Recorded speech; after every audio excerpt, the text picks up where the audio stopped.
என்ன இருந்தாலும் திட்டம் போட்டு செயல்படுத்தப்படுகிற ஒரு சூழலை உருவாக்குவதற்காக முடிவெடுப்பது என்று வரும்போது காட்சி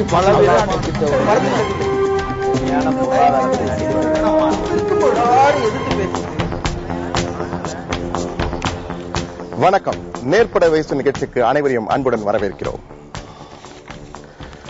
பாட்டாளி மக்கள் கட்சி நிறுவன தலைவர் மருத்துவர் ராமதாஸ் சேலத்தில் இன்று நடைபெற்ற செய்தியாளர் சந்திப்பில் வருகின்ற சட்டப்பேரவை தேர்தலில் 2016 வருகின்ற சட்டப்பேரவை தேர்தலில் பாட்டாளி மக்கள் கட்சி தலைமையில் தனி அணி அமைத்து தேர்தலை சந்திப்போம் என கூறியிருக்கிறார். அது மட்டுமல்ல, அதில் ஒரு சிறிய திருத்தமாக அஇஅதிமுக திமுக அல்லாத ஒரு கூட்டணி பாட்டாளி மக்கள் கட்சி தலைமையிலே தேர்தலை சந்திக்கும் என்றும் உறுதிபட தெரிவித்துள்ளார். எனவே நேயர்களே, இந்த தனி அணி அமைக்கும் மருத்துவர் ராமதாஸின் லட்சியம் நிறைவேறக்கூடியதா? தேசிய ஜனநாயக கூட்டணியில் உள்ள பாரதிய ஜனதா, தேமுதிக, மதிமுக ஆகியவை பாட்டாளி மக்கள் கட்சி தலைமையில் கீழ் ஒருங்கிணையுமா? அல்லது அஇஅதிமுக கூட்டணியில் வைக்க தயார் என்று தற்போது கூறிவிட்டால், அஇஅதிமுக அல்லது திமுகவுடன் கூட்டணி வைக்க தற்போது தயார் என்று கூறிவிட்டால் பேரம் பேசுவதற்கான, தொகுதிகள் அதிகம் கேட்பதற்கான வாய்ப்புகள் மங்கிவிடும் என்பதால் தற்போது தனி அணி என்ற கோரிக்கையை மீண்டும் மருத்துவர் ராமதாஸ் முன்வைக்கிறாரா? மாநிலம் முழுவதும் பரவலான செல்வாக்கு இல்லாத ஒரு கட்சி ஆட்சியை பிடிக்கும் சாத்தியம் இருக்கிறதா? இது போன்ற பல கேள்விகள் ராமதாஸின் கருத்தை தொடர்ந்து எழுகின்றன. எனவே இது குறித்து நேர்பட பேசுவதற்காக பாட்டாளி மக்கள் கட்சியின் முன்னாள் எம்எல்ஏ திருக்கச்சூர் ஆறுமுகம், பாரதிய வழக்கறிஞர்கள் சங்கத்தின் வழக்கறிஞர் ராமமூர்த்தி மற்றும் திமுகவை சேர்ந்த பொள்ளாச்சி உமாபதி மற்றும் அரசியல் நோக்கர் வழக்கறிஞர் ரவீந்திரன் துரைசாமி ஆகியோர் நம்மிடையே வந்திருக்கின்றனர். இனி நேர்பட பேசுவோம். வணக்கம் சார். முதல்ல திருக்கச்சூர் ஆறுமுகம் சார், உங்ககிட்ட இருந்து ஆரம்பிக்கணும். இன்றைய மருத்துவர் ராமதாஸ் பேச்சு, அதாவது 2016 பாமக தலைமையில் தனி அணி அமைத்து போட்டியிடுவோம் என கூறியிருக்கிறார். இதன் பின்னணி என்ன? திடீரென்று இப்படி ஒரு அறிவிப்பு வருவதற்கான காரணம் என்ன? ஐயா திடீரென்று சொல்லவில்லை. ஐயா அவர்கள் கடந்த சட்டமன்ற தேர்தலிலே முடிந்த பிறகு நடைபெற்ற பொதுக்குழுவிலே, அந்த ஆண்டே 2011 ஜூலை மாதத்தில் நடைபெற்ற பொதுக்குழுவிலே சென்னையில் நடைபெற்றது. அந்த பொதுக்குழுவிலே சொன்னார், இனி பாட்டாளி மக்கள் கட்சி தனித்து போட்டியிடும். அது சட்டமன்றமாக இருந்தாலும் அல்லது உள்ளாட்சி தேர்தலாக எந்த தேர்தலாக இருந்தாலும் தனித்து போட்டியிடும். எங்களுடைய பலத்தை நாங்கள் நிரூபிப்போம். அதற்கு நாங்கள் 2016 தமிழகத்தை ஆளுவோம் என்கிற கோஷத்தை ஏற்கனவே வைத்திருக்கிறார்கள். பலமுறை வைத்திருக்கிறார் இந்த கோஷத்தை. சொல்லுங்க. எனவே இது புதிய கோஷம் அல்ல. இது எங்களுடைய பாட்டாளி மக்கள் கட்சியில லட்சோ லட்ச இளைஞருடைய கோரிக்கை. அது மட்டுமல்ல, தமிழ்நாட்டு மக்களுக்கான ஒரு கோரிக்கையாக இருக்கிறது. ஏனென்று சொன்னால், இன்றைக்கு திமுக அதிமுக ஆகிய இரண்டு கட்சிகள் மாறி மாறி ஏறக்குறைய 48 ஆண்டுகள் இந்த நாட்டை ஆண்டிருக்கிறது. பேரறிஞர் அண்ணா அவர்களோட சொன்னார்கள், 1967 ஆட்சிக்கு வருவதற்கு முன்பாக சொன்னார்கள், தமிழ்நாட்டை திராவிட கட்சிகள் 50 ஆண்டுகள் ஆள வேண்டும் என்கிற கோரிக்கை வைத்தார்கள். அது இன்னும் 1.5 ஆண்டுகளில் முடிய இருக்கிறது. எனவே ஒரு மாற்று அணி அமைவது யாராலும் தடுக்க முடியாது. அதைதான் ஐயா அவர்கள் இன்றைக்கு வலியுறுத்தி வருகிறார்கள். தமிழகத்தில் பாட்டாளி மக்கள் கட்சி 2016 ஆட்சியை கைப்பற்றும். அது ஒரு நம்பிக்கையுடன் கூறியிருக்கிறார். வழக்கறிஞர் ராமமூர்த்தி, நீங்கள் இந்த கருத்தை எப்படி பார்க்கிறீர்கள் என்றால், என்டிஏ தேசிய ஜனநாயக கூட்டணியில் தற்போது இருப்பதாக பேசப்படுகிறது. ஆனால் இது குறித்து செய்தியாளர் சந்திப்பில் கேட்டபோது அதற்கு ஒரு நகைச்சுவை தான் பதிலாக, சிரிப்பு தான் பதிலாக வந்திருக்கிறது. எனவே நீங்கள் எப்படி, உங்க பார்வையில் இதை எப்படி பார்க்கிறீங்க? இல்ல, இது கடந்த சில தினங்களாக தமிழ்நாட்டில் நிகழ்ந்து கொண்டு இருக்கின்ற நிகழ்வுகள், குறிப்பாக ஒரு டாக்டர் ஐயாவோட வீட்டினுடைய திருமணம். அந்த திருமணத்தை ஒரு இதாக வைத்து மீண்டும் திமுகவிற்குள் அதிக கட்சிகளை கொண்டு வரலாம்னு திமுகவின் தலைவர் கருணாநிதி நினைச்சிருக்கலாம். அரசியல் ராஜதந்திரங்கள் அனைத்தையும் கரைத்து குடித்தவர் என்று கருதப்படுகின்ற அவர்தான் இந்த மாதிரியான செய்திகள். உதாரணத்துக்கு ஸ்டாலினும் வைகோவும் மதுரையில் ஒரே விமானத்தில் சென்ற போது மதிமுக தேசிய ஜனநாயக முன்னணியை விட்டுட்டு திமுக கூட்டணிக்கு வந்துச்சு அப்படிங்கிற மாதிரியான ஒரு ப்ரொஜெக்ஷன் அவர்கள் தர முயற்சி பண்ணார்கள். ஆனால் இன்றைக்கு வைக்கவும் சொல்லிட்டார், திமுக கூட போற மாதிரி எல்லாம் ஒண்ணு என்ன இல்லை அப்படிங்கிறது. சேர்ந்து பயணிப்பது என்பது வேறு, அது ஒரு அரசியல் நாகரிகம். அதற்காக கூட்டணி இல்லைங்கிறத சொல்லிட்டார். அத மாதிரி டாக்டர் ஐயாவுடைய அறிக்கை திராவிட முன்னேற்ற கழகத்தினுடைய தலைவர் கருணாநிதிக்காக சொல்லப்பட்டது என்றுதான் கருதப்படுகின்றது. நிச்சயமாக ஸ்டாலினை முதல்வராக முன்னிறுத்தி நாங்க ஓட்டு கேட்க மாட்டோம் அப்படின்னு தான் அவங்க சொல்லியிருக்காங்கன்னு தான் நான் கருதுகின்றேன். இது நீங்க அரசியலை பொறுத்த மட்டும் வருகின்ற வார்த்தைகள் அந்தந்த கால சூழ்நிலையும் கருத்தில் கொண்டுதான் பாட வைக்கணும். இந்த கால கருத்தியல் சூழ்நிலை என்னன்னா, திமுக தலைவர் கருணாநிதி இப்படி ஒரு இப்போ ஒரு மிகப்பெரிய அணியை திரட்ட போவதாக சில அத பலூன் ஊசி குத்துன மாதிரியான ஒரு எஃபெக்ட் இதுல. நீங்க பேசல ஒரு சின்ன குறுக்கீடு செய்யணும்னு நினைக்கிறேன். ஸ்டாலின் முதல்வர் வேட்பாளர்னு யாரும் இதுவரைக்கும் அறிவிக்கல. கலைஞர் தான் சொல்றீங்களா? அதுவும் தெரியல. நிறைய பேர் இல்ல, அது அவர் தான் சொல்லணும், நான் சொல்ல. நீங்க சொல்லும்போது ஸ்டாலினை முன்வைத்து நாங்கள் வாக்கு கேட்க நாங்கள் செல்ல மாட்டோம் என்று டாக்டர் ஐயா கூறியிருக்கிறார் என்று சொன்னீங்க. அதுக்காக சொன்னேன். உமாவதி, நீங்க என்ன சொல்ல போறீங்க? உங்களுடைய ராஜதந்திரம் அப்படின்னு சொல்றாரு அவர். ஏங்க, ஒரு திருமணத்துக்கு கூப்பிட்டாங்க, திருமணத்துல போய் கலந்துகிட்டு வாழ்த்திட்டு வந்திருக்காங்க. இது நட்பின் அடிப்படையில் நடந்த ஒரு சாதாரண நிகழ்வு. ஒரு மனித நேயமும் அரசியல் நாகரிகமும் வெளிப்படுத்திய பாங்கு இது. இதுல கிட்டு ராஜதந்திரம் ஆச்சா கோச்சான்னு சொல்றதுக்கெல்லாம் ஒன்னும் கிடையாது. தலைவரும் ஒன்னும் எங்களுக்கு கூட்டணி இப்படி எல்லாம் இருக்கும் அப்படி இருக்கலாம் இருக்குன்னு சொல்லல. கூட்டணிக்கு வந்தால் மகிழ்ச்சி என்ற அது வேற. கூட்டணிக்கு வருவார்களா என்று கேட்டால் கூட்டணிக்கு வந்தால் மகிழ்ச்சி என்று செய்தியாளர்கள் சொன்னார். நிச்சயமா வரவேற்க தயாரா இருக்கணும், அதுல ஒன்னும் சந்தேகம் இல்ல. ஆனா இப்ப வரமாட்டோம் ரெண்டு பேரும் இல்ல. அவங்க வரலங்கிறத பத்தி எங்களுக்கு அக்கறையும் இல்ல. அதாவது திமுக கட்டாயம் இவங்க வந்தேதான் ஆகணுங்கிறது எங்களுடைய நிலையும் இல்ல. ஒரு அரசியல் ஒரு திருமணத்திற்காக அழைத்த போது போய் கலந்துகிட்டோம், மரியாதையா திரும்பி வந்திருக்கிறோம். அந்த இடத்துல நடந்ததுல இதுல தோழர் ராமூர்த்தி அவர்கள் சொன்ன மாதிரி ஒன்னும் தளபதி அவர்களை முன்னிறுத்தி அவர்தான் வேட்பாளர். அவர் வருவார், வர வேண்டிய காலத்தில் அவர் வருவார். அதுக்கு எப்படி வருமோ அது கண்டிப்பா கொண்டு போடும். திராவிட முன்னேற்ற கழகம் இதை சரியாக எதிர்கொள்ளும். அன்றைக்கு டாக்டர் அவர்கள் சொல்லியிருக்கிறது அவருடைய கட்சியினுடைய நிலைப்பாடு. அது அவருடைய கட்சியினுடைய நிலைப்பாட்டில் நாங்க சொல்றதுக்கு ஒண்ணும் கிடையாது. நீங்க சொல்றதுக்கு ஒண்ணு நினைக்கீங்க. ஆனா அரசியல் நோக்கரை கலந்திருக்கும் ரவீந்திரன் துரைசாமி, இதை எப்படி பார்க்கறீங்க? ஒவ்வொருத்தர் மதிமுக ஒரு அறிவிப்பு ஒரு 2 நாளைக்கு முன்பு கூட்டணி பலமாக போகிறது என்ற ஒரு கருத்து மதிமுக நேற்று சொல்கிறது, இன்று பாமக சொல்கிறது. என்ன நடக்கிறது? அதாவது 1989 இருந்து நாம பார்த்துட்டு இருக்கிறோம். ஆட்சி அமைக்கக்கூடிய சக்தி படைத்த தலைவர்கள் ரெண்டு பேர் தான்.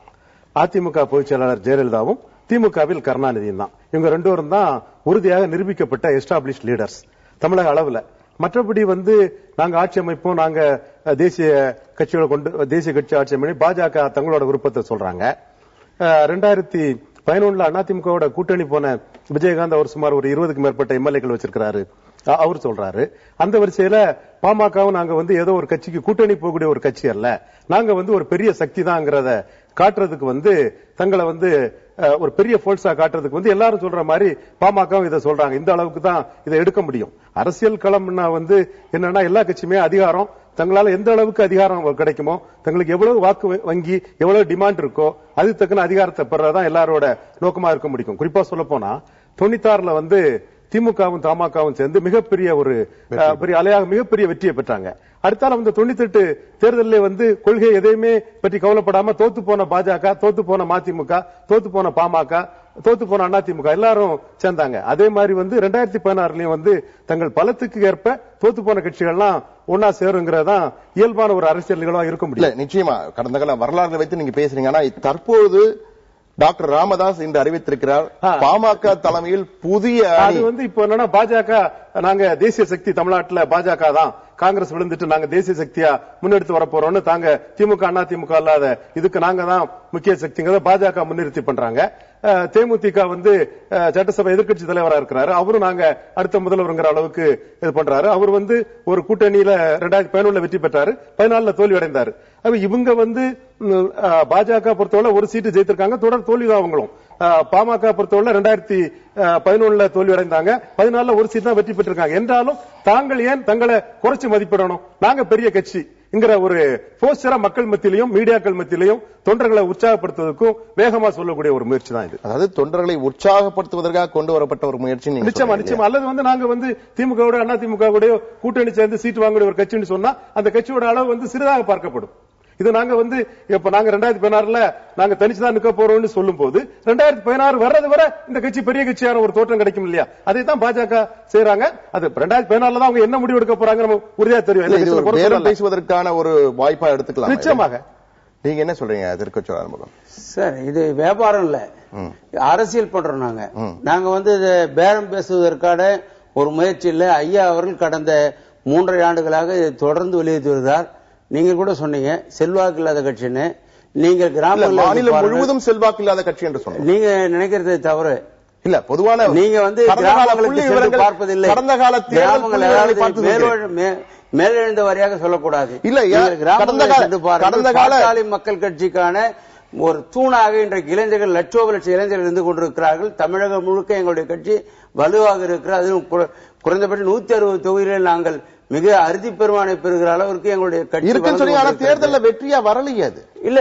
இப்போ நீங்க போட்டியில கடந்த முறை 8 இடங்களை போட்டி ஒரு இடத்தில் தான் ஜெயித்துள்ளீர்கள். 2011 சட்டமன்றத்தில் 3 இடங்கள், அதுக்கு முந்தைய தேர்தல் 0. அதுல இருக்கிற 0 இல்ல, சட்டம் 2009 மக்களவை தேர்தல் அதுல வந்து அதுதான் அதுல வந்து இருந்த சூழ்ச்சிகள். இதை வைத்து பார்க்கும்போது செல்வாக்கு இருக்கிறதா இல்லையா? அதுல இருக்கிற சூழ்ச்சிகள் பார்க்கணும். கூட்டணியில கட்சியில இருந்த சூழ்ச்சிகளாலே நாங்கள் தோற்கடிக்கப்பட்டோம் என்பதை நீங்கள் புரிந்து கொள்ள வேண்டும். அதுதான் ஐயா அவர்கள் 2012 தேர்தலுக்கு பிறகு இது போன்ற சூழ்ச்சிகளின் வலையிலே மாற்றக்கூடாது, தனியாக நிற்க வேண்டும், எங்களுடைய செல்வாக்கை நிலைநிறுத்த வேண்டும், 2012 ஆட்சியை பிடிக்க வேண்டும் என்ற எண்ணத்தின் அடிப்படையில் தான் ஐயா சொல்றாங்க. இது வியாபார ரீதியாக சொல்லவில்லை ஐயா அவர்கள். அது முதல்ல நீங்கள் புரிந்து கொள்ள வேண்டும். இல்ல, அதே போன்று டாக்டர் ஏற்கனவே கூறிய பொழுது ஒரு பேட்டி என்ன கூறியிருந்தார் என்றால் திராவிட கட்சிகளின் கூட்டணி இல்லை என்று முதலில் கூறியிருந்தார்.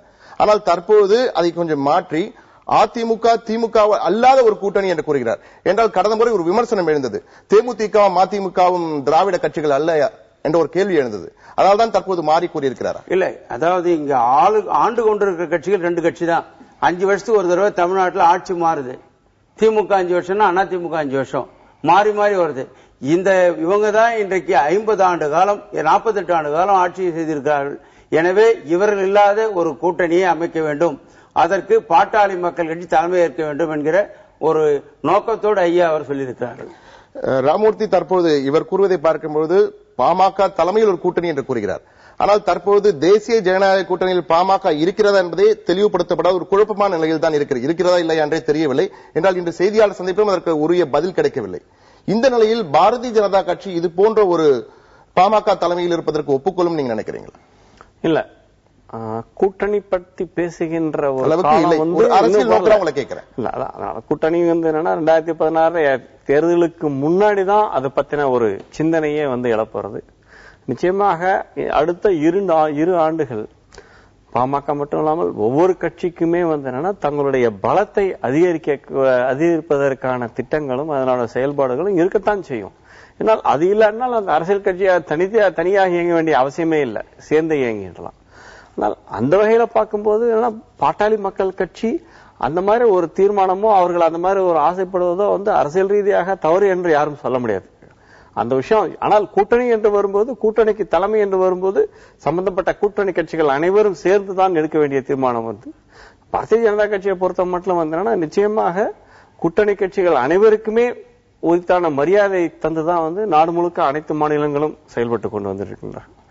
அந்த அளவுல பார்க்கும்போது அடுத்த 2 ஆண்டுகள் இப்போ அதே விஷயம் வந்து விஜயகாந்த் சொல்றாரு, தன்னுடைய தலைமையில் தான் கூட்டணி இயங்க வேண்டும் சொல்றாரு, வைகோவும் சொல்லலாம். அந்த உரிமை வந்து என்னன்னா எல்லாருக்குமே இருக்கின்றது. அதை முன்வைத்து ஒவ்வொருத்தரும் செயல்படுவதற்கான அவர்களுக்கான தளங்களில் செயல்படுகிற உரிமை எல்லாருக்குமே இருக்கின்றது. எல்லாருக்கும் வாய்ப்பு இருக்கு, எல்லோருக்கும் கனவு காண்பதற்கு வாய்ப்பு இருக்குன்னு சொல்லிருக்கீங்க. துரைசாமி இப்ப வந்து ராமூர்த்தி சொல்லும்போது சொன்னார் வைகோ அவரும் முதலமைச்சர் கனவுல இருக்காரு, ஏன்னா தமிழர் முன்னணி அவர் தான் முதலமைச்சர் ஆகணும்னு சொல்லி அவர் ஒரு கருத்தை சொல்லிட்டு இருந்தாரு. அதே போன்று தேமுதிக தலைவர் விஜயகாந்த் சொல்றாரு, இப்ப பாமகவும் தன்னுடைய கருத்தை தங்களது தலைமையில் தான் என்று முன்வைத்திருக்கிறது. எனவே இதற்கெல்லாம் சாத்தியங்கள் எப்படி இருக்கிறது, வாய்ப்பு கூடும் நினைக்கிறீங்க? இல்ல இதெல்லாம் சாத்தியம் இல்ல. இதுல என்னன்னா ராமூர்த்தி வந்து என்டிஏல எந்த கட்சியும் போயிடக்கூடாதுல ரொம்ப அக்கறையோட கவனமா தன்னோட கருத்தை சொல்றாரு. அது அவரு தேசிய ஜனநாயக கூட்டணிக்காக சரியாவே பேசுறாரு. இப்ப நம்ம வெளிப்படையாவே பார்ப்போம். நம்ம 2014 வந்து தேசிய ஜனநாயக கூட்டணிக்கு யார் தலைமான்னு சொன்னாங்க? பாஜக தான் தலைமான்னு சொன்னாங்க. ஒண்ணு. தேசிய ஜனநாயக கூட்டணியில எந்த கட்சி அதிக இடங்கள்ல போட்டிட்டு? தேமுதிக தான். அப்போ தேமுதிக 14 இடங்கள்ங்கிறத ஒத்துக்கொண்ட கட்சிகள் தானே மதிமுகவும் பாஜகவும் பாட்டாளி மக்கள் கட்சியும். இன்னும் சொல்ல போனா வந்து இன்னைக்கு 2014 தேர்தல் ஒரு தேர்தலை மட்டும் வைத்து பார்க்க கூடாது என்றாலும் கூட கடைசியா நடந்த 2014 தேர்தலில் அதிமுக மிகப்பெரிய அபார வெற்றியை பெற்றிருக்கிறது. 2வது இடம் திமுக தான். 3வது இடத்தில் இருக்கிறது தேமுதிக தானே. அப்போ நீங்க வந்து எல்லாருக்குமே உரிமை இருக்குது. அதுல விஜயகாந்துக்கு சற்று கூடுதலாகவே உரிமை இருக்குது. அப்படி இருக்கும்போது விஜயகாந்துக்கு சற்று கூடுதல் இடம் இருக்கும்பொழுது உங்களுடைய அழைப்பை ஏற்று உங்கள் கூட்டணியில் அவர் இடம் பெறுவார் நீங்க நினைக்கிறீங்களா? ஐயா அவர்கள் இன்றைக்கு அழைத்திருக்கிறார்கள். எங்க கூட்டணியில எல்லாரும் வந்து சேரலாம். திமுக அண்ணா திமுக அல்லாத அத்தனை கட்சிகள் வந்து சேரலாம். நாம் ஒரு அணி அமைப்போம், முதல்வர் வேட்பாளரை தேர்வு செய்வோம் சொல்லியிருக்காரு. இதுல வந்து இப்போ வந்து நாங்க அவங்க வந்தாலும் ஏத்துக்குவோம், யார் வந்தாலும் ஏத்துக்க தயாரா இருக்கிறோம். அதுதான் இன்றைக்கு இருக்கிற நிலைப்பாடு. என்டிஏல நீங்க இருக்கீங்களா? உங்க நிலைப்பாடு, இன்றைய நிலைப்பாடு சொல்லுங்க. என்டிஏல நீங்க இருக்கீங்களா இல்லையா? சார், நாங்க 2016 நோக்கி போய் கொண்டிருக்கிறோம். என்டிஏவில் இருக்கிறீங்களா இல்லையான்றது இப்போது கேள்வி இல்ல. எதிர்காலத்தை பத்தி பேசும்போது நிகழ்காலத்தை பத்தி பேசலாமே. நிகழ்காலம் தான் இப்ப போயிட்டு இருக்கு. அதான் இருக்கீங்களா இல்லையா? நீங்க இப்ப இருக்கு, போயிட்டு தானே இருக்கு. அதான் என்ன போயிட்டு இருக்குன்னு கேக்குறேன். இப்போது இந்த கூட்டணியிலிருந்து யாரும் விலகிட்டு அறிவிச்சிருக்காங்களா? அதனாலதான் கேக்குறேன். இன்னும் அதை பத்தி நான் எங்களுடைய செயற்குழு பொதுக்குழு முடிவு செய்யும், அல்லது எங்களுடைய தலைவர்கள் முடிவு செய்வார்கள். ஆனால் 2016 எங்களுடைய இலக்கு என்ன என்பதை இன்றைக்கு ஐயா அவர்கள் கோடிட்டு காட்டியிருக்கார்கள். மீண்டும் அதை புரிந்து கொள்ள வேண்டும். மீண்டும் மீண்டும் இந்த இலக்கினை நீங்கள் கோடிட்டு காட்டுகிறீர்கள். ஆனால் அந்த இலக்கு ஏற்றவாறு ஒவ்வொரு முறையும் தனித்து போட்டியிடுவோம் என்று அறிவிக்கிறீர்கள். ஆனால் கூட்டணி தான் வைத்துக் கொண்டிருக்கிறீர்கள் இல்லையா? அப்ப இந்த முறையும் அப்படிதான் நடக்கும்னு நினைக்கலாம். ஐயா அவர்கள் ரொம்ப திடமாக இருக்கிறார்கள். திமுக அண்ணா திமுக அல்லாத அணியை உருவாக்குவதிலே திடமாக இருக்கிறார்கள். அது வெற்றி காண வேண்டும் என்று சொன்னால் தமிழ்நாட்டில் இருக்க மக்கள் இன்றைக்கு திமுக அண்ணா திமுக ஆட்சியை இவ்வளவு நாள் ஆண்டதை பார்த்துவிட்டு இனி அது இல்லாமல் ஒரு கூட்டணி வர வேண்டும் என்று நினைக்கிறார்கள். அதனுடைய வெளிப்பாடுதான் நடந்து முடிந்த நாடாளுமன்ற தேர்தல். அதில் இதுவரையிலே நடைபெற்ற தேர்தல்களில் பாத்தீங்கன்னா திமுக அண்ணா திமுக இல்லாத அணி ஜெயிச்சதாக வரலாறு இல்லை. இப்பதான் 2 இடங்களில் பாட்டாளி மக்கள் கட்சி ஒரு இடமும் பிஜேபி ஒரு இடம் ஜெயிச்சிருக்குது. புதுவையை சேர்த்து 3 இடங்களில் ஜெயிச்சிருக்குது என்ஆர் காங்கிரஸ் சேர்ந்து. அந்த அளவிற்கு இன்றைக்கு இந்த மக்கள் மத்தியில ஒரு மாற்றம் இருக்கிறது. கணிசமான வாக்குகளை வாங்கி இருக்கிறோம். எனவே இது ஒரு மாற்றத்திற்கான ஒரு அறிகுறி. மாற்றத்திற்கான அறிகுறின்னு சொல்றாரு. ஆனா வரலாறு வந்து இல்லன்னு அவரே ஒத்துக்கிறாரு. இல்ல அதிமுக திமுக ஜெயிச்சிருக்கு, வேற யாரும் ஜெயிச்சது இல்லன்னு வரலாறு இருக்கு. ஆமா, அது எம்பி தேர்தல் எதுவும் ஜெயிச்சது இல்ல. இது ஃபர்ஸ்ட் டைம். இப்பயும் அதிமுக தானே ஜெயிச்சிருக்கு. இல்லையே, நாங்க ஜெயிச்சது தருமபுரி நாங்க ஜெயிச்சோம், கன்னியாகுமரியில் அவங்க ஜெயிச்சாங்க, பாண்டிச்சேரியில் என்ஆர் காங்கிரஸ் ஜெயிச்சது. கோலோச்சி செய்தாங்க. மற்ற கட்சிகள் ஜெயிச்சிருக்கு இல்லையா? திமுக அதிமுக முழுமையா வெற்றி பெறல. ஒரு தேர்தல் தான் அது மாதிரி முழுமையான வெற்றி கிடைத்தது. நீங்க நல்லா புரிஞ்சுக்கணும் சார். இப்ப அதிமுக ஜெயிச்சது நோட்டுக்காக, நோட்டுல ஜெயிச்சது அதிமுக. நீங்க எல்லாம் புரிஞ்சுங்க. திமுக எப்படி ஜெயிச்சது? அதுக்கு முன்னாடி எங்க திமுக ஒரு இடம் ஜெயிக்கல. அதுக்கு முன்னாள் எப்போ? அதுக்கு முன்னாடி கூட்டணி ஜெயிச்சது. இது மாதிரி தனியா ஜெயிக்கலையே. இல்ல அதிமுக சார்பாக பேசுறீங்க ஆள் இல்லை. மட்டும் அவர் ரவீந்திரன் வந்து சரி பண்ணுவார் நினைக்கிறேன். இங்க வந்து நிச்சயமா இந்த பாராளுமன்ற தேர்தலில் திமுக கூட்டணி பெற்ற ஓட்டுகள் கிட்டத்தட்ட 90 லட்சம், தேசிய ஜனநாயக முன்னணி பெற்ற ஓட்டுகள் கிட்டத்தட்ட 74 லட்சம். புள்ளி விவரம் எனக்கு இது உத்தேசமான கிட்டத்தட்ட சரிதான் நினைக்கிறேன். ஆக தேசிய ஜனநாயக முன்னணிக்கும் திராவிட முன்னேற்ற கழகத்திற்குமான வித்தியாசம் கிட்டத்தட்ட ஒரு 15-16 லட்சத்துக்கு ஓட்டுகள் வாக்குகளுக்குள்ளதான் இருக்கின்றது பாராளுமன்ற தேர்தலை வைத்து பார்க்கும்போது. ஆனால் ஒரு விஷயமாக நிச்சயமாக இந்த மாதிரி வந்து என்னன்னா, இந்த 2வது அணிக்கும் 3வது அணிக்கும் மிக நெருக்கமான ஒரு விஷயம் வந்தது அப்படிங்கறது பாத்தீங்கன்னா, எனக்கு நினைவு தெரிஞ்சு 77ல இருந்து நானும் வாட்ச் பண்ணிட்டு இருக்கிறேன். இந்த மாதிரி ஒரு 3 அணிகளுக்கு இடையே வந்து இருக்கின்ற, அதுல வந்து முதலாவது வந்தது வந்து அப்கோர்ஸ் அதிமுக தான், இல்லைன்னு சொல்ல. இந்த 2வது மற்றும் 3வது கூட்டணிகளுக்கு இடையிலான வித்தியாசம் இருக்கின்றது இருக்கு இல்லையா, இது மிக குறைவு. ஆக வந்து அந்த இந்தி படத்துல மாதிரி தில்வாலே துல்ஹானியா லே ஜாயங்கே, யாருக்கு சக்தி இருக்கின்றதோ அவர்கள் வந்து வெற்றி பெற போகின்றார்கள். நீங்கள் சொல்வதை பார்க்கும்போது அந்த சக்தியை பெருக்கின்ற வேலையை வந்து என்னன்னா தேசிய ஜனநாயக முன்னணியினுடைய எல்லா கட்சிகளும் தனித்தனியா பண்றாங்க. அது வந்து தேர்தல் வரும்போது நிச்சயமாக அது வந்து வெளிப்படும் என்பதை நான் சொல்லி உபாபதி இப்ப பதில் சொல்லி, திமுக செல்வாக்கை இழந்து கொண்டிருக்கிற என்ற குற்றச்சாட்டை வைக்கிறார். அதாவது தமிழ்நாட்டில் எந்த அடிப்படையும் இல்லாம இருக்கிறவங்க அவங்க இன்னைக்கும் திரும்பவும் தனிச்சு நின்னாங்கன்னா என்னைக்கு எந்த இடத்துலயும் டெபாசிட் திரும்ப வாங்க போறவங்க அல்ல. அதனால பாரதிய ஜனதா கட்சி பேசுறதெல்லாம் நாம பெருசா எடுத்துக்கணுங்கிற அவசியம் இல்லை. அவங்களுக்கு இருந்தது வந்துகிட்டு பெரிய அளவுக்கு தேமுதிக, பாமக, மதிமுகவினுடைய இது இருந்ததுனால இன்னைக்கு அவங்க கொஞ்சம் நெருங்கி வந்தாங்க. இதுக்கு எல்லாத்துக்கும் மேல ஒன்ன ஒத்துக்கத்தான் வேணும். நடந்து முடிந்த தேர்தலில் மோடிக்குன்னு ஒரு நாடு முழுவதுமான ஒரு ஆதரவு நிலை இருந்ததுங்கிறதும் அதெல்லாம் சேர்ந்து இருந்துச்சு. இது அங்க இருக்கிறதுக்காக வேண்டி நம்ம தமிழ்நாட்டு மக்களை பொறுத்தவரையில நாடாளுமன்றத்துக்கு ஒரு மாதிரி ஓட்டு போடுவாங்க, சட்டமன்றத்துக்கு ஒரு மாதிரி ஓட்டு போடுவாங்க. இதையும் அதையும் மாத்தி போடுறது ரொம்ப தெளிவாகவும் போடுவாங்க. ஆக அந்த நிலையில இவங்க இதுக்குன்னு வரும்போது எப்படி வர்றாங்கிறத அன்னைக்கு பாத்துக்குவோம். ஆனா அது திமுக வந்துகிட்டு என்னைக்கு நிலையானதா இருக்குங்கிறது அது எந்த விதத்திலையும் தன்னுடைய சக்தியை இழந்துவிடவில்லை என்பதோடு இருக்கக்கூடிய அராஜக ஆட்சி, இன்னைக்கு இருக்கக்கூடிய ஒரு ஆட்சி வந்து செயலிழந்த ஆட்சி, திறனற்ற ஆட்சி, ஒரு கோமா நிலையில இருக்கக்கூடிய ஒரு ஆட்சி நடந்துட்டு இருக்கு. இல்ல இன்றைய ஆட்சி குறித்து அவர்கள் சார்பா பேசுகிறார்கள். அந்த ஆட்சியை அகற்றுவதற்கான முறையில தலைவர் கலைஞர் அவர்கள் தெளிவாக களம் அமைப்பார், வெற்றி காண்பார். நிச்சயமாக பார்ப்போம். திமுக செல்வாக்கு இழக்கவில்லை என்ற கருத்தை நீங்க வச்சிருக்கீங்க. ஆனா அதற்கு பதிலடி கொடுப்பதற்காக மற்றவர்கள் தயாராக இருக்கிறார்கள். திமுகவின் செல்வாக்கு குறைந்து வருகிறது என்பது போல ஒரு தோற்றத்தை கொண்டார்கள். ஆனால் அதை பொள்ளாச்சி உமாபதி அவர்கள் மறுத்தார்கள். ஆனால் ரவீந்திரன் துரைசாமி, இந்த பாமக அறிவிப்பு மற்றும் மதிமுகவின் நேற்றைய அறிவிப்பு ஆகியவற்றை படித்து பார்க்கும்பொழுது திமுக ஒரு விரிவான கூட்டணி அமைக்க வேண்டும் என்ற ஒரு இலக்கினை நோக்கி செயல்பட தொடங்கியது. அதற்கு ஆரம்பத்திலேயே முட்டுக்கட்டை விழுந்து விட்டதுன்னு சொல்லலாம். இல்ல உங்களுக்கு வந்து ஏற்கனவே நான் முதல்ல சொன்ன மாதிரி தோத்தவங்க எல்லாம் ஒன்னா சேர்றது அரசியல்ல இயல்பு. 96ல தோத்தவங்க எல்லாம் 98ல ஒன்னா சேர்ந்தாங்கிற மாதிரி திமுக செல்வாக்கு குறையில்லைன்னு சொல்றாரு தோழரு. 96ல இருந்து 96, 98, 99, 2004, 2006, 2009, 2011 7 தேர்தல்களில் திமுக ஆவரேஜா எடுத்த ஓட்டுகளை விட சுமார் 6% வாக்குகளை வந்து திமுக 2014 தேர்தலில் இழந்திருக்குது. திமுகவுக்கு வந்து 6% வாக்குகள் இழப்பு. அது திமுக தலைவர் கருணாநிதி இன்ட்ராஸ்பேட் பண்ணி பாத்துக்குவாரு. ஆனா அதே வேளையில இன்னொன்னு நம்ம சொல்லணும், இவங்க தேசிய ஜனநாயக கூட்டணியும் திமுக ஒப்பிட்டாங்க. தேசிய ஜனநாயக கூட்டணியில 4 கட்சிகள், இன்னும் 3 சிறிய கட்சிகள்ங்கிற அளவு பார்த்தா எல்லா கட்சிகள்ல வந்து எந்த ஒரு தேசிய ஜனநாயக கூட்டணி கட்சியை எடுத்துக்கிட்டாலும் மேல நிற்கிறது வந்து தேமுதிக தான். தேமுதிகவோட 5 மடங்கு அதிக செல்வாக்கோட திமுக இருக்குது. சோ இன்னைக்கு இருக்கக்கூடிய ஆட்சிக்கு ஒரு மாற்றுன்னா அது திமுக தலைமையில் அமையக்கூடிய ஒரு மெகா கூட்டணி மூலமா தான் அந்த சாத்தியமே வரும். அல்லது வந்து மாற்றுங்கிற சாத்தியக்கூறுகளுக்கு வந்து வாய்ப்புகள் ரொம்ப கம்மியாயிடும். அந்த நிலைமையில திமுக இருக்குது.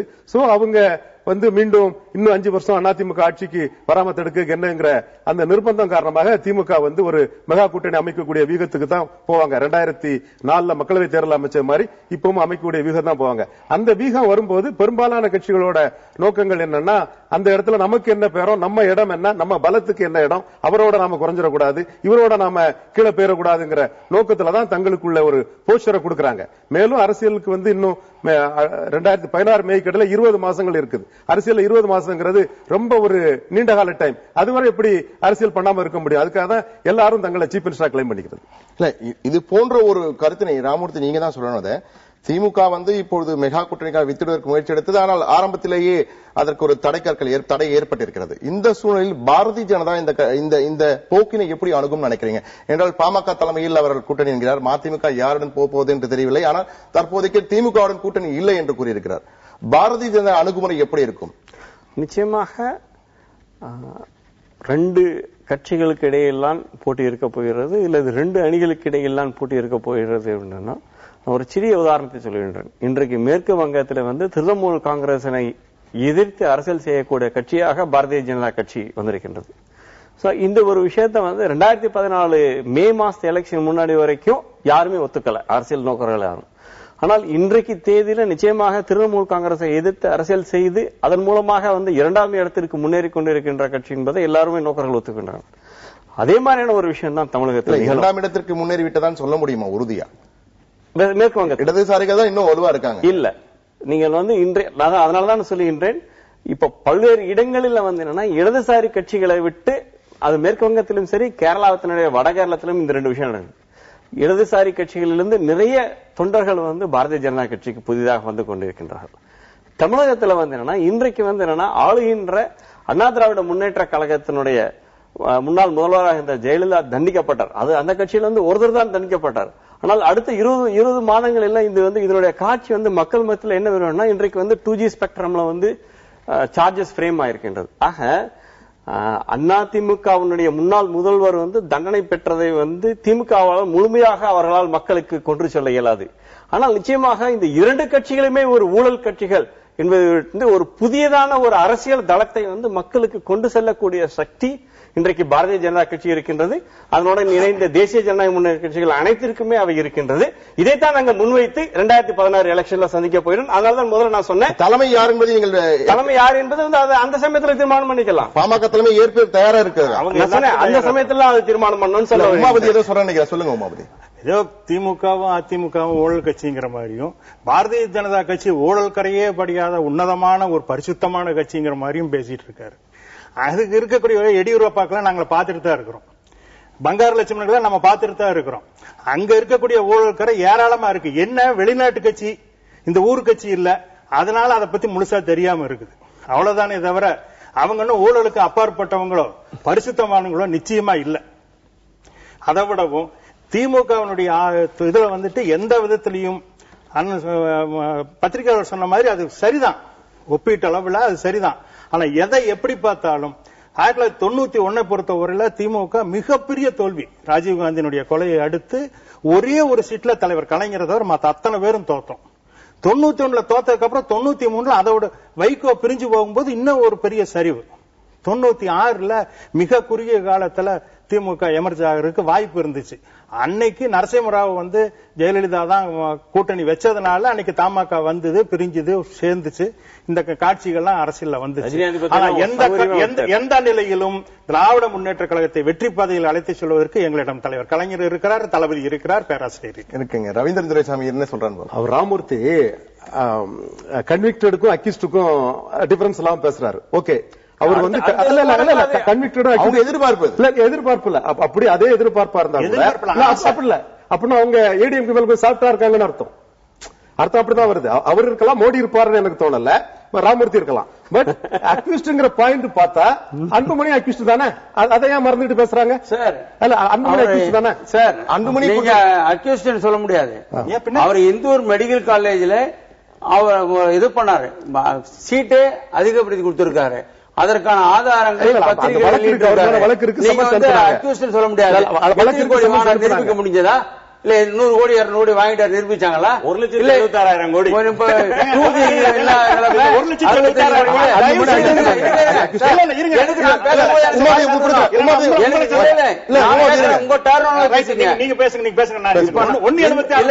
சொல்றீங்க சொல்றாரு ரவீந்திரன், அதை வன்மையா கண்டிக்கிறேன். நான் சொல்றேன் சார், இருங்க சார், நீங்க அப்புறம் பேசுறாரு. நீங்க குறுக்கிடுறீங்க, சொல்லுங்க சார். இப்ப ஏதாவது அவர் சர்ச் பண்ணி, அவர் வீட்டுல சர்ச் பண்ணியோ இல்ல வேற எங்க சர்ச் பண்ணியோ கோடிக்கணக்கான பணத்தை எடுத்துட்டாங்களா? இல்ல இப்ப என்ன பண்ணிட்டாங்க? ஒண்ணும் இல்லையே, கையெழுத்து போட்டாங்க. அதுக்கான சரியான ஆதாரத்தை டெல்லியில சொன்னார், சென்னையில சொன்னார். எங்களுடைய மருத்துவர் சின்னையா அவர்கள் சொல்லியிருக்காரு. இதுல எந்தவித ஊழலும் கிடையாது. இன்னும் ஒரு சில மாதங்கள், 1-2 மாதங்களில் அந்த வழக்கே முடிய போகிறது. அப்ப நாடு பார்க்கத்தான் போகிறது. ஊழல்வாதிகள் ஊழல் செய்து கொண்டுதான் இருக்கிறார்கள். 2G ஆக இருந்தாலும் அல்லது ஜெயலலிதா போன்றவர்கள் இந்த வழக்குல குற்றம் சாட்டப்பட்டது எதுவும் இல்லைன்னு சொல்றீங்க. 2G வழக்குல மட்டும் எப்படி தீர்ப்பு எப்படி அளிப்பாங்க நீங்க எப்படி சொல்ல முடியும்? இல்ல, இப்ப இருக்கிற தமிழக இந்தியா உங்க சின்னையா மீது குற்றம் சாட்டும் போது மட்டும் அதை எதிர்ப்பீர்கள், ஆனால் மற்றவர்கள் மீது குற்றம் சாட்டுவதற்கு நீங்க செய்ய முடியும்? இப்ப இருக்கிற நிலைமை தான் சொல்லிட்டு இருக்கோம். ஆதாரப்பூர்வமா என்ன ஆதாரம் கிடைத்தார்கள்? பணம் எடுத்தார்கள் இல்ல. இன்னைக்கு தள்ளாத வயதுல இருக்கிறாங்க பெரியம்மா, அவங்க உண்மையிலேயே நமக்கு வசமா இருக்கு. அவங்களையும் அந்த கேஸ் சேர்த்திருக்காங்கன்னா ஆதாரத்தோட சேர்த்திருக்காங்கன்னு சொல்றாங்க. இப்ப கல்கட்டாவில இவங்க பணம் வாங்கினாங்க, அந்த கம்பெனிங்களே இல்ல, அந்த கம்பெனிங்களே இல்லாத குறித்து தனியா பேசுவோம். இப்ப நான் சொன்னதான் அவர் சொல்றாரு. 2Gல கோர்ட் முடிவு பண்ணிட்டு தயாளமா யாருக்கு பினாமியா அந்த பணத்தை வாங்குறாங்க, ஸ்டாலினுக்கு பினாமியா இருக்கிறாங்களா, யாருக்கு பினாமியா இருக்காங்க, நீதிமன்ற தீர்ப்பாகட்டு, அது தேவையில்லை. பட் இன்னைக்கு அவங்க அக்யூஸ்ட் தான், கன்விக்ட் அல்ல. ஜெயலலிதா கன்விக்டட், இவங்க அக்யூஸ்ட் தான். அன்புமணி அக்யூஸ்ட் தான். அன்புமணியும் திமுக பிரமுகர்களும் சேஃப் ஃபுட்டிங்ல தான் இருக்காங்க. பணம் வாங்கிட்டாருன்னு நல்லா பாருங்க. வழக்கு இருக்கு, அவரே ஒத்துக்கிறாரு. இல்ல ரவீந்திரன் சார் சொல்றது வந்து நாங்க ஏத்துக்கிறோம். நீங்க இத்தனை கோடி ரூபாய் பணம் வாங்கிட்டு கையெழுத்து போடுறேன்னு சொல்றாங்களா? யாராவது சொல்றாங்களா?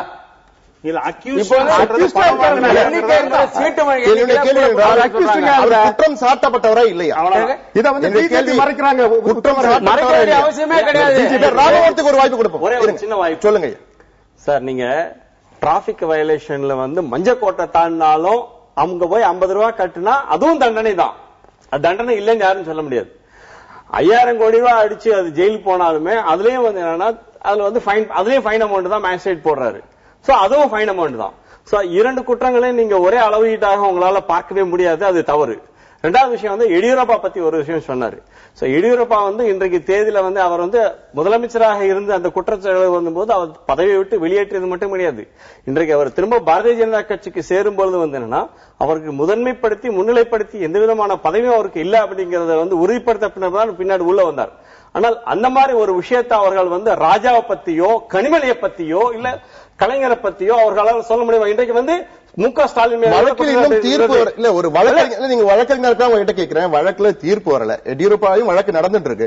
அப்படி இருக்கும்போது எடியூரப்பாக்கு ஒரு பார்வை, இவர்களுக்கு ஒரு பார்வை தப்பு. அதே போன்று ராஜா மீது வழக்கு குற்றச்சாட்டு பதிவு செய்யப்பட்ட போது இந்த மாதிரி விஷயம் வரும்போது அவர் தொடர்ந்து மந்திரியா தான் இருந்தார். அந்த மந்திரி பதவியில இருந்து அவர் வெளியே வரல. எடியூரப்பா பலத்த வற்புறுத்தலுக்கு பிறகு மேலிடம் உத்தரவு தனி கட்சி தொடங்கி விட்டார். அதை மறந்து விடக்கூடாது. நீங்க அது கூட நீங்க உங்களால பண்ண முடியல. கட்சியில நடவடிக்கை எடுக்கப்படுகின்றது. ஆனா திமுக வந்து என்னன்னா அது முழுக்க முழுக்க ஊழலே உரிய ஒரு கட்சி. மக்கள் மத்தியில் அவரால் நடவடிக்கை எடுக்க முடியாது. அதாவது கட்சியினுடைய அடிப்படையில் ஊழல் தான். நான் கேக்குறேன், இவங்க எவ்வளவு யோகியதைன்னு நம்ம பாத்துருவோம். இப்போ ஒரு சதுர மீட்டர் நிலத்தை 1 ரூபாய்க்கு வாங்கி அதை 900 ரூபாய்க்கு விற்றா இந்த அயோக்கியத்தனத்திற்கு பேர் என்ன? அந்த 1 சதுர மீட்டர் நிலம்ங்கிறது 5 கோடி சதுர மீட்டர் நிலத்தை வாங்கி வித்திருக்காங்க. அதானி குடும்பத்திற்கு இதே மோடியினுடைய சர்க்கார் குஜராத்ல கொடுத்திருக்கு. அப்ப முந்திரா ஊழல்ல இது வந்து பத்திரிகை செய்திகளை வைத்துக் கூட நாம் பேசக்கூடாது. என்னுடைய ஒரே கேள்வி ராமமூர்த்தி உங்களிடம் கேட்க வேண்டும். நீங்கள் ராஜா மீதும் கனிமொழி மீதும் குற்றம் சாட்டுகிறீர்கள். அன்புமணி மீதும் வழக்கு இருக்கிறது. நீங்கள் வழக்கறிஞர் முறையில் கேட்க அவர் மீது குற்றம் சாட்டப்பட்டிருக்கிறது. அப்படி இருக்கும்போது இவர்களை வழக்கு நிலுவையில் இருக்கின்ற வரை அவருக்கு மந்திரி பதவி இல்லை அப்படிங்கிறது அவங்களுக்கு அது கன்வே செய்யப்பட்டிருக்கிறதாக நிச்சயமாக வந்து என்னன்னா வழக்கு இருக்கும் வரை மந்திரி பதவி இல்லை என்று அவர்களுக்கு சொல்லப்பட்டிருக்கிறது. அதுல வந்து ஒன்னும் மாற்றம் கிடையாது. ஆனால் நிச்சயமாக வந்து என்னன்னா அந்த வழக்கினை அவர் வந்து சந்தித்து வெளியே வருவாருங்கிறதுல அவர்களும் வந்து தெளிவாக இருக்கின்றார். ஏன்னா நிச்சயமாக அதனால அந்த வித்தியாசத்தை நான் சொல்ல விரும்புகிறேன். தெளிவா இருக்காங்க, நாங்க என்ன குழப்பத்தில இருக்கிறோம். அதான் முதல்ல சொல்ல நீங்க வந்து என்னன்னா ரோடு வயலேஷன் டிராபிக் வயலேஷன் ஒரு குற்றம் தான், கொள்ளையடிக்கிறது தான் குற்றம் தான் அப்படின்னா இந்த ரெண்டுமே ஒரே விதமான குற்றமாக உங்களால் பார்க்க முடியாது. எது டிராபிக் எது கொள்ளையடிச்சது தெளிவாக பண்ணியது வந்து என்னன்னா நீங்க சர்க்காரியா கமிஷனே வந்து தெளிவாக இதை பத்தி சொல்லி இருக்கீங்க. சர்க்காரியா கமிஷன் என்ன சொல்லுங்க சொல்லுங்க. சர்க்காரியா கமிஷன்ல வந்து விஞ்ஞான ரீதியான ஊழல் சொல்லிட்டு 3 வழக்குகள் விஞ்ஞான ரீதியான ஊழல் சொல்லி இருந்தா இது அபாண்டமான வழக்கினை ராஜமாணிக்கம் திமுக வந்து ஒரு ஊழல் கட்சிங்கிறதுக்கு நிறுவனம் அது ஒண்ணுதான். திமுக தனி திமுக மீதான ஊழல் வழக்குகளை இந்திரா காந்தியை வந்து நேருவின் மகளே வருக நிலையான ஆட்சிக்கு தெரியும் சொல்லிட்டு இந்திரா காந்தியை வச்சு ஊழலை வாபஸ் வாங்க வழக்க வாபஸ் வாங்க அரசாங்கம் தீர்மானம் பண்ணது இல்ல. பப்ளிக் ப்ராசிக்யூட்டர் அதே திமுகவுடன் பாரதிய ஜனதா கூட்டணி மறுத்த போது நீங்க என்ன பண்ணீங்க? இன்னும் அதிகமான அழுத்தம் கொடுத்து வழக்குகளை துஷ்பிரயோகமாக வாபஸ் செய்துவிட்டீர்கள். இன்றைக்கு இருக்கிற விழிப்புணர்வு 80 இருந்திருந்தால் சர்க்காரியா வழக்கில் அன்றைக்கே உங்கள் தலைவர் தண்டனை உருவாக்கி இருப்பார். ஒருபோதும்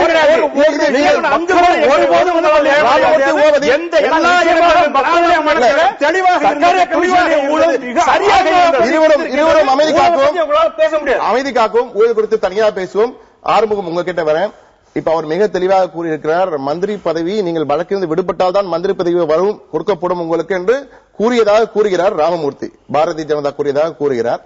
இந்த சூழ்நிலையில் நான் உங்களிடம் முன்வைக்கும் கேள்வி என்னவென்றால், மந்திரி பதவி உங்களுக்கு கொடுக்கவில்லை, அமைச்சர் பதவியை அன்புமணிக்கு கொடுக்கவில்லை என்பதற்காகத்தான் இப்படி ஒரு மிரட்டலை பாட்டாளி மக்கள் கட்சி முன்வைத்துள்ளதா? சார், அந்த மிரட்டலை தேர்தல் முடிஞ்ச உடனே ஐயா வைப்பார் வச்சுக்கிறேன்னா எங்களுக்கு வந்து அவர் வந்து ஏற்கனவே 5 ஆண்டு காலம் மிக சிறப்பாக ஆட்சி செய்தவர் எங்களுடைய மருத்துவர் சின்னையா அவர்கள். எங்க ஆட்சி புரிந்தார்? மத்தியில வந்து சுகாதாரத்துறை அமைச்சராக இருந்திருக்கார். மிக சிறப்பாக பணிபுரிந்தார்.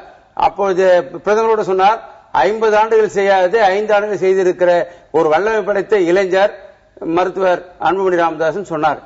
அந்த அளவிற்கு தமிழ்நாட்டில் இந்தியா முழுக்க சுகாதாரத்தை மிக மேம்படுத்திய ஒரு மிகப்பெரிய அற்புதமான ஒரு தலைவராக இளம் தலைவராக இருக்கிறார். அவருக்கு வந்து கொடுத்தா வாங்கிக்குவோம், கொடுக்கலாம் அதை பத்தி கவலையப்படல. இதுவரை அதை பத்தி யாருமே பேசலையே. அப்போ வந்து கொடுப்பாங்கன்னு எதிர்பார்த்தோம். தேசிய ஜனநாயக கூட்டணி இருந்து கொண்டு பாரதிய தலைமையிலே தேர்தலை சந்திக்க வேண்டியதானே, எதற்காக இந்த அறிவிப்பு எதற்காக நேரத்தை அதிகரிப்பதற்காகவா அப்படின்னு பொதுமக்கள் கேட்க. அது வந்து நீங்க அந்த குறுக்கோழியிலேயே பேசிட்டு இருக்கீங்க. நாங்க என்ன சொல்றோம்னா நேர்பட பேசுவதற்காக நேர்பட பேசி எங்களுடைய கொள்கை 2011 ஜூலை மாதத்திலே பொதுக்குழுவில் எடுக்கப்பட்ட முடிவு. 2016 பாட்டாளி மக்கள் கட்சி தமிழ்நாட்டை ஆள வேண்டும், அதற்கான முயற்சியில் எடுக்க வேண்டும். இன்னைக்கு லட்சோப இளைஞர்கள் ஒவ்வொரு கிராமத்திலும் இன்றைக்கு வந்து கொண்டிருக்கிறார்கள், நகரப்பகுதியில் வந்து கொண்டிருக்கிறார்கள். இதை புரிந்து கொள்ள வேண்டும். இது மிரட்டலுக்காக இல்ல. மந்திரி பதவின்றது இன்னொரு இப்போ 6 மாசம் ஆயிடுச்சு, 4.5 வருஷம் மந்திரி பதவின்றது. இதுவரை இந்த மந்திரி பதவியை விட எங்களுக்கு தமிழ்நாட்டின் மீது மிகப்பெரிய அக்கறை இருக்கிறது, தமிழ் மொழியின் மீது அக்கறை இருக்கிறது, தமிழ் ஆட்சி மொழி வேண்டும் என்ற அக்கறை இருக்கிறது, தமிழ்நாட்டில் இடஒதுக்கீடு பிரச்சனையை தூக்கி பிடிக்க வேண்டும் என்கிற எண்ணம் இருக்கிறது, தமிழ்நாட்டு இலவசத்தை ஒழிக்க வேண்டும் என்ற எண்ணம் எங்களுக்கு இருக்கிறது. தற்பொழுது மக்கள் முன் வைத்தோம் இந்த கேள்வியை. பாமக தலைமையில் பாட்டாளி மக்கள் கட்சி தலைமையில் கூட்டணி என ராமதாஸ் பேசியிருப்பது குறித்து மக்களிடம் கேள்விகள் வைத்தோம் நேர்பட பேசிற்காக. அதில் உறுதி மிக்கது என 32% பேர் தெரிவித்திருக்கிறார்கள். பேரபலம் கூட்ட என 16% பேர் தெரிவித்திருக்கிறார்கள். அதே போன்று வெற்று பேச்சு என 52% பேர் தெரிவித்திருக்கிறார்கள். எனவே பாமக தலைமையில் கூட்டணி என ராமதாஸ் பேச்சுக்கு 52% பேர் வெற்று பேச்சு என தெரிவித்துள்ளார்கள். ஆனால் உறுதி மிக்கது என 32% பேர் தெரிவித்திருக்கிறார்கள். இந்த முடிவுகளை பார்த்தோம். ராமமூர்த்தி, உங்களுடைய பார்வை இந்த முடிவுகள் பார்க்கும்போது எப்படி இருக்கிறது ராமதாஸ் பேச்சுக்கு? இல்ல, அது வந்து மக்கள் மத்தியில வந்து என்னன்னா 2 விதமான இது. ஒரு விதம் வந்து உறுதிமிக்கதும் இருக்கிறது, இன்னொன்று வந்து அதற்கான இடையிலான வாக்கு சதவீதம் வந்து மிக குறைவானதான். 20ங்கிறது வந்து பெரிய வித்தியாசம்ன்றத சொல்ல முடியாது. ஆனால் அதே சமயத்துல நிச்சயமாக வந்து என்னன்னா டாக்டர் ராமதாஸ் ரவீந்திரன் சொன்ன மாதிரி அவருடைய கட்சி தொண்டர்களுக்கு வந்து அவர்களுக்கு வந்து ஒரு உத்வேகம் கொடுப்பதற்காக அந்த கட்சியை வந்து ஒரு வேகமிக்க ஒரு அமைப்பாக மாற்றுவதற்காக ஒரு விஷயம் சொல்லுகின்றார் என்றால் அது அவருடைய கட்சிக்காக சொல்லுகின்றது. நிச்சயமாக தேசிய ஜனநாயக முற்போக்கு கூட்டணி வந்து 2014 பாராளுமன்ற தேர்தல் கூட்டணி இன்னும் தொடர்கின்றது. உங்களுடைய கேள்விக்கு பதில் இன்னமும் தொடர்கின்றது. நிச்சயமாக 2016 இன்னும் பலம் பெற்ற கூட்டணியாக இன்னும் அதிக எண்ணிக்கையில் ஒரு கட்சிகள் சேரலாமே ஒழிய இதுல இருந்து யாரும் வெளியில போவாங்க அப்படின்றது கிடையாது. அப்படி சந்திக்கும் என உங்களால் அது வந்து அந்த சமயத்துல பாத்துக்கலாம் தான் நான் சொல்லிட்டேன். பாரதிய தயாராக இல்லை. அந்த ஒரு விஷயத்தை வந்து தேர்தல் காலத்தில் தான் அது எப்பயுமே முடியும். ஜனநாயக ரீதியில முக்கியமான விஷயம் அதுதான் சார். அவர் ரவீந்திரன் ஒரு விஷயம் சொன்னாரு, யாருக்கு எவ்வளவு பலம் இருக்கிறது என்பது அந்த சமயத்துல அனலைஸ் பண்ணி அந்த சமயத்துல முடிவெடுத்துக்கலாம். இப்ப மகாராஷ்டிரத்துல வந்து சிவசேனா முடியுமா எனக்கு தெரியவில்லை. பாமக நிறுவனம் தலைமையில் தான் என்று இல்ல மகாராஷ்டிரத்துல வந்து கடைசி நிமிஷத்துல வரைக்கும் வந்து சிவசேனாவை ஏற்றுக்கொள்ள தேவை, சிவசேனை தான் வெளியில போக வேண்டிய ஒரு கட்டாயத்தை ஏற்படுத்தினார்கள். இப்பொழுது யாருக்கு என்ன பலம் என்பது வந்து அங்க நிறுவனமாகிவிட்டது. ஆகையால அந்த சமயத்தில் அது தீர்மானிக்கப்பட வேண்டிய விஷயம். அது வந்து 20 மாதங்கள் என்பது ஒரு கிட்டத்தட்ட 2 தலைமுறை இடைவெளி இருக்கின்றது. அது அப்ப பாத்துக்கலாம் அப்படிங்கறதான் சொல்றேன். உமாபதி, உங்கள் நிறைவு கருத்து? இந்த நேருக்கு நேர் அரங்கத்தினுடைய நேர்பட பேசினுடைய மைய கருத்து மருத்துவர் அவர்கள் சொன்னதனுடைய ஏன் தலைமையில என்ன ஏத்துக்கிட்டு பாட்டாளி மக்கள் கட்சியினுடைய முதலமைச்சரை தீர்மானிப்பதற்காக வருகின்ற கட்சிகளோடு மட்டும்தான் சொல்லியிருக்காரு. அதுல வந்துகிட்டு இவங்க இருக்கிறத தவிர வேற வழி இல்லை, அதோட சேர்ந்து இருக்கிறத தவிர பாரதிய ஜனதா கட்சிக்கு வேற வழி இல்லை, அங்கேயே இருந்துட்டு இருக்கலாம். உங்கள் விரிவான கூட்டணிக்கும் தற்போது முடிவு கட்டப்பட்டது. அதெல்லாம் ஒண்ணும் கிடையாது. எங்க கூட்டணி எங்களுக்கு இருக்கிற பலம் இருக்குது. இதுக்கு மேல பலங்களை கூட்டுவதற்கான தந்திரங்களை கூட்டுவதற்கான வழிமுறைகளை தலைவர் கலைஞர் தெளிவாக செய்வார். திருக்கச்சூர் ஆறுமுகம், உங்களுடைய நிறைவு கருத்தாக என்ன சொல்றாங்க? ஏன்னா வெற்று பேச்சு 52% பேர் தெரிவித்திருக்கிறார்கள். சார், நீங்க அதை பாக்குறீங்க. 33% மக்கள் இது திடமான ஒரு முயற்சி அப்படின்னு சொல்லியிருக்காங்க. இன்னைக்கு நீங்க இந்த போட்டோ இதை எவ்வளவு பேர் பார்த்தாங்க, எவ்வளவு பேர் பார்க்கலன்னு தெரியல. இதனுடைய பலம் இன்னும் கூடிக்கொண்டுதான் போகும். இது கண்டிப்பாக 70% எங்களுக்கு ஆதரவாக வரும். பாட்டாளி மக்கள் கட்சி 2016 ஆட்சி அமைக்கும். இதுதான் எங்களுடைய இலக்காக இருக்கிறது. பொதுமக்களும் இன்றைக்கு திமுக அண்ணா திமுக இல்லாத ஒரு அணியை அமைக்க வேண்டும். அதிலும் ஐயா அவர்கள் சொல்வதை செய்யக்கூடியவர்கள். ஏற்கனவே நான் சொன்னேன், தமிழ்நாட்டினுடைய நலனில் அக்கறை கொண்டு மிக சிறப்பாக செயலாற்றக்கூடியவர். தினமும் மக்கள் பிரச்சனைகளை பற்றி சிந்தித்து இன்னைக்கு பல தலைவர்கள் அறிக்கை விட்டாலும் கூட ஐயா அவர்கள் சொல்லுகிற கருத்துக்களை மேற்கோள் வைத்துதான் இன்றைக்கு அரசியலே தமிழ்நாடு அரசியலே சென்று கொண்டிருக்கிறது. இதை நீங்கள் புரிந்து கொள்ள வேண்டும். அந்த அளவிற்கு யதார்த்தமான உண்மைகளை சொல்லுகிற ஒரு தலைவர் எங்களுடைய மருத்துவர் ஐயா அவர்கள். எனவே ஐயா அவர்கள் சொல்லுகிற கருத்து ஒவ்வொன்றும் ஆணித்தரமாக இருக்கும். அது எதிர்காலத்தில் கண்டிப்பாக நிலைத்து நிற்கும். 2016 பாட்டாளி மக்கள் கட்சி ஆட்சி அமைக்கும். ரவீந்திரன் துரைசாமி, பாட்டாளி மக்கள் கட்சி ஆட்சி அமைக்கும் சொல்றாரு, நீங்க என்ன சொல்ல போறீங்க? இல்ல, அது அவங்க விருப்பம், அவங்க கட்சி தோன்ற அப்படிதான் சொல்லணும். அவங்க கட்சியில இருக்கிறாரு, அதுல எந்த மாறும் இல்ல. பாஜக நீங்க நினைக்கிறது மாதிரி தமிழ்நாடு ஏதோ திராவிட பூமி, தேசிய கட்சி வளராதுங்கிற மாதிரி எல்லாம் ஒண்ணும் கிடையாது. ஹரியானால அவங்க பெரிய வளர்ச்சியை காட்டியிருக்காங்க. இப்போ மகாராஷ்டிரால வளர்ச்சியை காட்டியிருக்காங்க. அப்படிப்பட்ட ஒரு வளர்ச்சி தங்களால காட்ட முடியும்னு நினைக்கக்கூடிய பாஜக, ராஜேந்திர சோழனுக்கு சதய விழாவை கொண்டாட இருக்கக்கூடிய ஒரு பாஜக பாமக தலைமையில போக மாட்டாங்க. அடுத்தால பாமகவோட பெரிய கட்சிங்கிறத விஜயகாந்த் பல தேர்தலில் ப்ரூவ் பண்ணிட்டாரு. ஓட்டு கணக்குல கடைசியா நடந்த 2014 தேர்தலையும் அவர் ப்ரூவ் பண்ணியிருக்காரு. அவரும் போக வாய்ப்பு இல்லை. அப்படி இருக்கும்போது தேசிய ஜனநாயக கூட்டணியில் இருக்கக்கூடிய கட்சிகள் எதுவும் பாமக தலைமையை ஏற்றுக்கொள்ள வாய்ப்புகள் இல்லைன்னு உறுதியா சொல்லிடலாம். பாமக பொறுத்தளவுல இன்னும் 20 மாத கால அரசியல் களத்தில் தங்களை பெரிய கட்சியா முன்னிறுத்தி தங்கள் கட்சிக்கு, தங்கள் தொண்டர்களுக்கு, தங்கள் கொள்கைக்கு எது உகந்ததோ அதற்கேற்ற ஒரு கூட்டணி முடிவு எடுப்பதற்கு இப்போ ஒரு ஸ்டாண்ட் எடுத்திருக்காங்களே தவிர இதை அவங்க செயல்படுத்த போறதில்லை. இந்த நிலைப்பாடு திமுகவிற்கு எந்த வகையான தாக்கத்தை ஏற்படுத்தும் நினைக்கிறேன்? திமுக நிலைப்பாடு என்னன்னா, திமுக விரிவான கூட்டணி என்று கூறியிருக்கிறார். திமுக பொறுத்தளவுல அவங்க விருப்பம் என்ன நடக்குங்கிறது வேற. திமுக பொறுத்தவரை தேமுதிக தொடர் பலம் உள்ள கட்சி, தமிழ்நாடு பலம் உள்ள கட்சி. அது வேணுங்கிற உள் விருப்பம் அவங்க இருக்கு, வெளிப்படையா காட்டல. ஆனா மோடி வேணுங்கிற விருப்பம் திமுக கலைஞருக்கு. இவங்க திராவிட இயக்கம்னு சொல்லி மோடி ஏசிட்டு இருக்கலாம், அது இவங்க விருப்பம். ஆனா கருணாநிதி நெஹ்ருவோட ஒரு பெரிய பிரதமர் மோடியை போடுறாரு. மோடியை கருணாநிதி ஏன் விரும்புறாருன்னா, மோடிக்குன்னு ஒரு மக்கள் ஆதரவு இருக்கிறத உணர்றாரு. ரெண்டாவது, மோடி இருந்தா எலெக்ஷன் கமிஷனை கண்ட்ரோல் பண்ண முடியும், 144 போடாம தடுக்க முடியும், மத்திய அரசு அதிகாரங்கிறதுக்காக கருணாநிதி விரும்புறாரு. அதை இன்னும் அவர் வெளிப்படையா சொல்ல வரல. அவரோட பேச்சுகள் நான் தொடர்ந்து பார்க்கும்போது தெரியுது.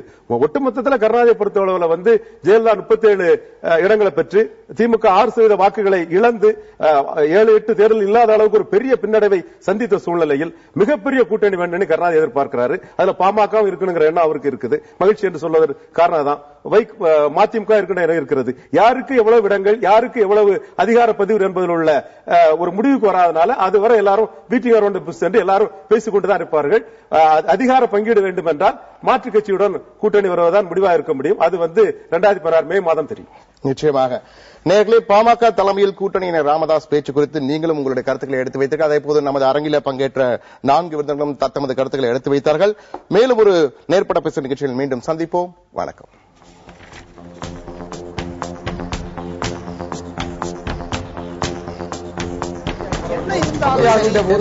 திட்டம் போட்டு செயல்படுத்தப்படுகிற ஒரு திட்டமாக சூழலை உருவாக்குவதற்காக முடிவெடுப்பது என்று வரும்போது காட்சி பல